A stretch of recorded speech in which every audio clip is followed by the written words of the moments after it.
Seigneur est mon berger, je ne manque de rien. Sur des prés d'herbes fraîches, il me fait reposer. Il me mène vers les eaux tranquilles et me fait revivre sereinement. Il me conduit par le juste chemin pour l'honneur de son nom. Le Seigneur est mon berger, je ne manque de rien. Sur des prés d'herbes fraîches, il me fait reposer. Si je traverse les ravins de la mort, je ne crains aucun mal. Dieu notre Père, nous te louons et te bénissons pour Jésus, ton Fils bien-aimé, le bon pasteur de ton Église qui connaît chacune de ses membres. Il les conduit là où le pardon l'emporte sur la haine, là où la vie triomphe sur la mort. Dieu notre Père, tu as le cœur d'une mère. Oui, nous te louons, nous te bénissons dans le Christ qui est ressuscité. Le bon pasteur, toujours vivant, de toute l'humanité, une foule immense de toute nation, de toute tribu, de tout peuple, de toute langue, et même, on pourrait dire, de toute religion, sont attirés par sa lumière et la vie nouvelle de l'Évangile qu'il nous offre. Dieu, Dieu de bonté, nous te louons. Toi, le bon pasteur, nous te bénissons d'appeler les baptisés, oui, d'appeler les baptisés, à devenir eux-mêmes des pasteurs, les uns pour les autres, et de susciter des chrétiennes, des chrétiens qui répondent à ton appel, à consacrer leur vie, à faire connaître et aimer ton Évangile, à aider les gens à retrouver leur dignité. Aide-nous, Seigneur Dieu, à briser les enclos de la peur et du repli sur soi, pour que nous puissions tous ensemble rejoindre ceux et celles qui sont au loin et que tu atteins déjà par ton amour, qui ne connaît aucune frontière. Prière inspirée de Vie liturgique par Normand Provencher.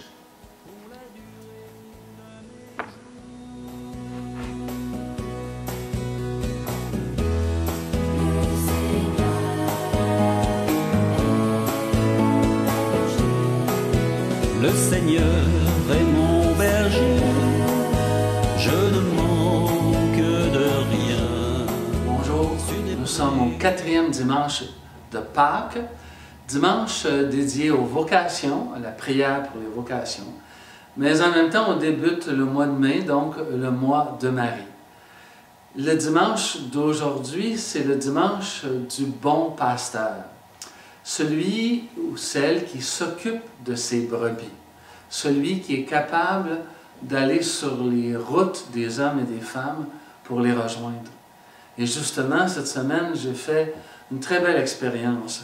Je me suis rendu au repas du passant et à cet endroit, j'ai pu servir des repas aux personnes sans domicile fixe ou à faible revenu et même en itinérance.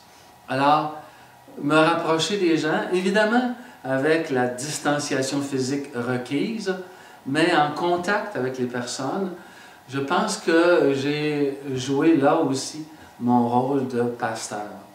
Évidemment, Jésus, c'est un homme dans la lignée des prophètes.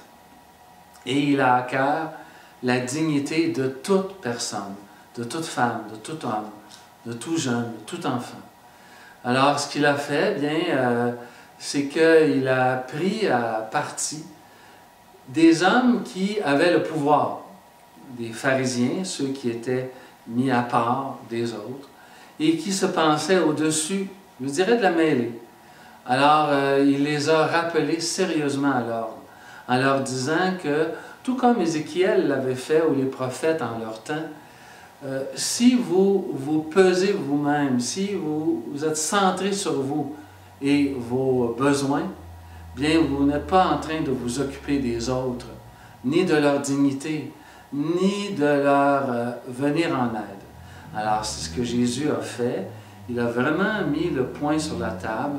Il leur a dit vraiment ce qu'il pensait de leur style de leadership. C'était un leadership très centré sur eux-mêmes. Alors, on peut avoir encore ça aujourd'hui. Les parents, malheureusement, peuvent être très centrés sur eux, très égoïstes, peu à l'écoute. Évidemment, dans ce temps de confinement, les choses ne sont pas si faciles que ça, évidemment. Alors, j'aimerais qu'on écoute un petit extrait par le chant ou par la lecture du texte sur le bon pasteur au chapitre 10 de l'Évangile de Saint Jean.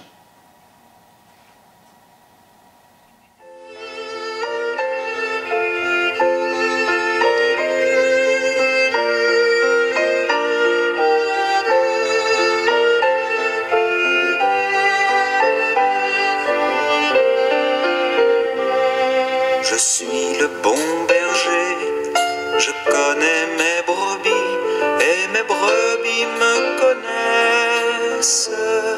Je suis le bon berger, je leur donne ma vie et toute ma tendresse. Chacune de mes brebis reconnaît ma voix. Si je viens en pleine nuit, vite on m'ouvrira. Je suis le bon berger, je connais mes brebis et mes brebis me connaissent. Je suis le bon berger, je leur donne ma vie et toute ma tendresse. Mais si le portier s'endort dans ma bergerie, les pillards viendront alors voler mes brebis. Je suis le bon berger, je connais mes brebis et mes brebis me connaissent. Je suis le bon berger, je leur donne ma vie et toute ma tendresse. Mes brebis ne savent pas suivre un étranger. Elles reconnaissent à la voix tous les faux bergers.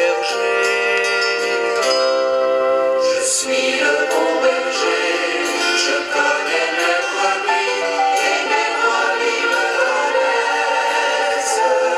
Je suis le bon berger, je leur donne ma vie et toute ma tendresse. J'ai beaucoup d'autres brebis loin de cet enclos. Je les conduirai ici avec mon troupeau. Je suis le bon berger, je connais mes brebis et mes brebis me connaissent. Je suis le bon berger, je leur donne ma vie et toute ma tendresse. Jésus, dans le texte que nous venons d'entendre, nous dit clairement qu'il est venu pour donner la vie, et la vie en abondance. Alors, la vie en abondance, peut-être que nous y goûtons pas maintenant, puisqu'on a des restrictions très fortes à vivre, mais il y a quand même cette joie profonde, cette paix profonde qui peut nous habiter, et la vie en profondeur, la vie en abondance plutôt, mais c'est cette vie où nous vivons des fruits de l'esprit et où notre engagement se fait dans notre monde sans aucune crainte, sans peur, puisque l'amour de Dieu en nous bannit la crainte et la peur. Souvenons-nous de cela. Le bon berger appelle. Le bon berger sera toujours celui qui fera les pas, et même, je dirais, les premiers pas pour aller à la rencontre des gens. Évidemment, on a beaucoup à apprendre de la manière dont Jésus a vécu. Nous avons aussi à apprendre en ce mois de Marie, le mois de mai, comment elle-même, en hâte, s'est rendue chez sa cousine Élisabeth. Alors il y a le souci d'aller au service des autres.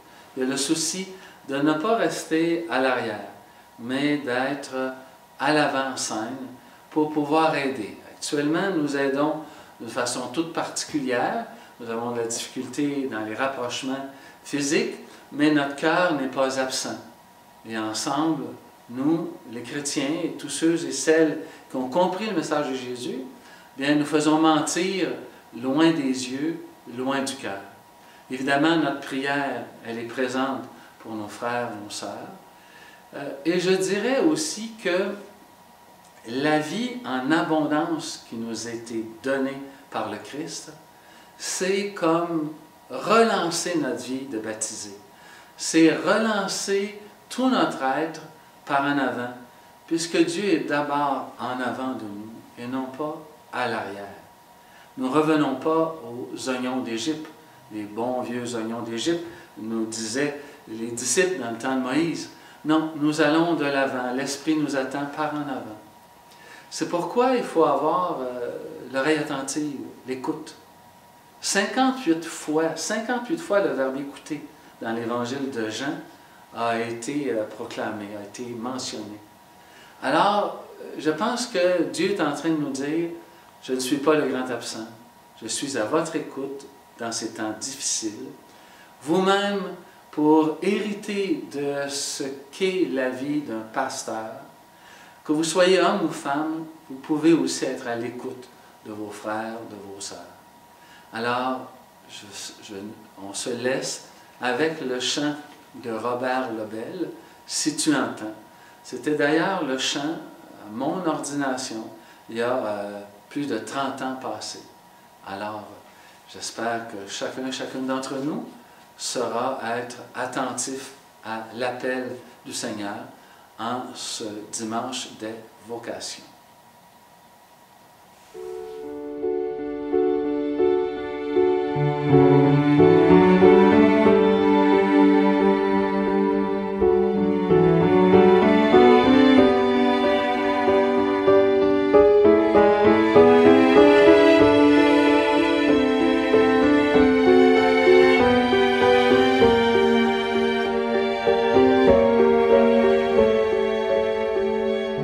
Seigneur, que veux-tu que je fasse? Je n'ai pas grand-chose à t'offrir, sinon mon unique désir de te laisser toute la place. Depuis longtemps tu me façonnes entre révoltes et beaux jours. Voilà qu'entre tes mains d'amour, ô Dieu, mon Dieu, je m'abandonne. Seigneur, que veux-tu que je fasse? Seigneur, que veux-tu que je fasse? Je ne veux vivre que de toi et